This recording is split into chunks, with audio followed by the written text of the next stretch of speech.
शादीशुदा प्रेमी की सिंगल प्रेमिका। कितना रोई थी मैं जब कबीर ने कहा था कि मुझसे शादी नहीं कर पाएगा। दिल टूटकर चूर चूर हो गया था। जिंदगी बेमानी नजर आने लगी थी। वह खुद भी फूट फूट कर रोया था। जाने कितनी तो मजबूरियां गिनाई थी। फिर अनुपमा उसकी पत्नी बनकर आ गई और हमारा 7 साल का रिश्ता 7 फेरों में अतीत बन गया। मैं इस सदमे से निकलने की पुरजोर कोशिश कर ही रही थी कि एक दिन कबीर मिलने आ गया।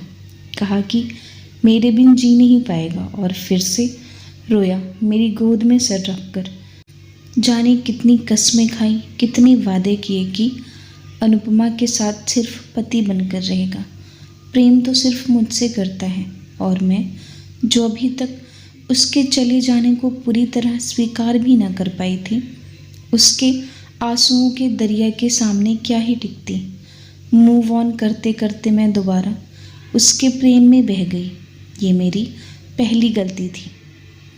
कबीर मुझसे रोज़ बातें करता, मिलने आता। मुझे लगा था कि जरा सा तो जीवन है, यूं ही प्यार में बीत जाएगा। और ये सोचना मेरी दूसरी गलती थी। अब मुझे अपने फैसले की कीमत अदा करनी पड़ती। मैं अपनी मर्जी से उससे बात नहीं कर सकती थी। मुझे इंतज़ार करना होता था उसके कॉल का, मैसेज का और उसके आने का। मेरा सारा जीवन जैसे एक अंतहीन प्रतीक्षा बनकर रह गया था। रातों को उसके और अनुपमा की अंतरंगता के बारे में सोचकर मेरे आंसू न रुकते। मेरा दिल जोरों से धड़कता, बेचैनी बढ़ जाती और मैं सारी रात जागते हुए बिताती। मैं डिप्रेशन की खाई में गिरती जा रही थी। साइकियाट्रिस्ट के लाख मना करने पर भी मैं उससे मिलती रही और दवाई खाती रही। ये मेरी तीसरी गलती थी। एक दिन कबीर ने बताया कि मेरी वजह से उसने सोने के लिए अपना अलग कमरा कर लिया है। ओह, कितना चाहता है मुझे। कितनी मुश्किल हुई होगी उसे अनुपमा को कॉन्विंस करने में।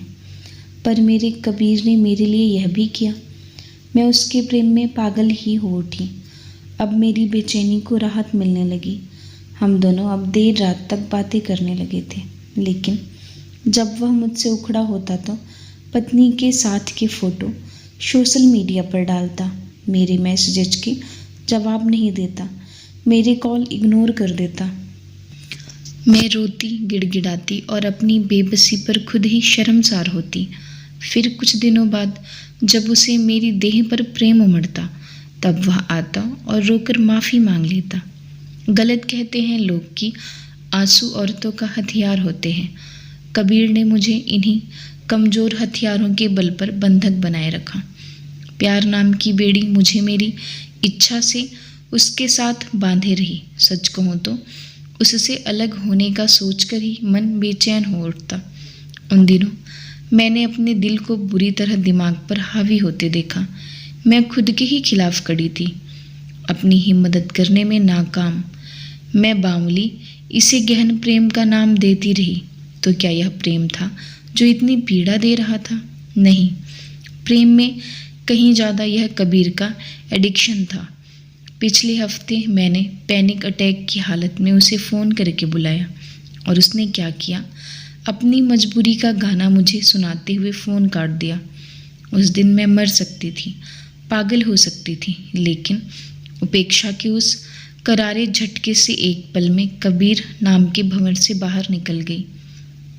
उसके प्यार से, उसके खोने के डर से, उसके इंतज़ार से और उसकी बेबसी से भी। कई बार झटके आपको उबारने आते हैं। इस झटके ने मुझे मेरा अस्तित्व वापस लौटा दिया, जो सिर्फ मेरा था, जिस पर किसी कबीर की छाया नहीं थी। क्यों हम लड़कियां इतनी भोली होती हैं? बहुत देर से समझ पाती हैं कि पुरुष तब तक ही आंसू बहाता है जब तक कि उसे यकीन न हो जाए कि अब प्रेमिका कहीं नहीं जाएगी। कबीर भी प्रेमी नहीं, ठेठ पुरुष ही निकला। कल आया था कबीर और फिर मेरे गले लगकर सिसक सिसक कर रोया। आज मैं पिघल नहीं रही थी, बल्कि मजबूत चट्टान बनी बैठी रही, जिस पर से उसके आंसू बहकर गुजरते रहे। उसे हैरत हुई होगी कि मैं नहीं रोई उसके साथ और न सर पर बच्चों की तरह हाथ फेरा।